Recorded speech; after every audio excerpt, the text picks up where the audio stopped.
रायगड़ा सदर महकुमा साई इंटरनेशनल छकठारे रास्तार अव्यवस्था को टिकिए भल भाव नजर पकातु। एही 326 नंबर जातीय राजपथ उपरे प्राय हजार हजार संख्यार छोट बाइक रु आरंभ करी बड़ बड़ धरणर भारी जान गुड़िक यातायात कर आपण माने देखिथिबे लुहा छड़ गुड़िक किभली अछि। उक्त रास्ता दे प्रशासन समस्त अधिकारी माने जीवा आसवा करछंती, किंतु एही रास्ता उपरे काहारी नजर पडु नै बोली जनसाधारण रे अभियोग हेउछि। एवं गत 2 दिन मध्य से लुहा छड़ 3टी गाड़ीर टायर को लगी फुटी जाइछि। एवं अन्यतम कथा और अल्प दिन मध्य साधारण निर्वाचन ने आसुछि हेले मध्य ए रास्ता उपरे कहार नजर पड़ुना। एवं किछि बुद्धिजीवी कहवा अनुसार रायगड़ा सहर मध्य जदि रास्ता यही प्रकार हुए तेज रायगड़ा जिलार प्रत्येक ब्लॉकर गाँ गुड़िक किभली रही आपण मैंने जापे।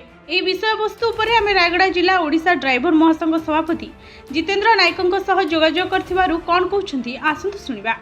आज्ञा देखो से रास्ता दिन को हजार हजार गाड़ी जहाँ होटा आम बर्तमान को मेन रास्ता है किंतु साइना छक बहुत दिन है जो भाया अवस्था अच्छी ताइरे आमर 18 एम रोड जाक बड़ बड़ रोड जाक पूरा गुझाई आप देखुवे ताइरे बाहर की अच्छी ताइरे प्रत्येक गाड़ी टायर मत फाटुची जड़े जदि सियाड़े जदि बैक रे आसुंट पड़गले डेथ कर जीवार संभावना बहुत किसी अच्छी। एपटे जाइए आमर सरकार आमर प्रशासन एपटे समस्ते जाऊँच किंतु कौन सी प्रशासन नजर मत ताइरे पड़ुनी। एटा टाउन भितर निहाती जानवा कथा जे एभले एते गाड़ी जा आसा होची जदि एभले हेले लोक झुंटिक पड़ले मते ताइरे जदि छाती रे पेट जदि बदला कौन अवस्था होबा। Rayagada bureau chief P Dilip Kumar का रिपोर्ट, ओडिशा न्यूज 27।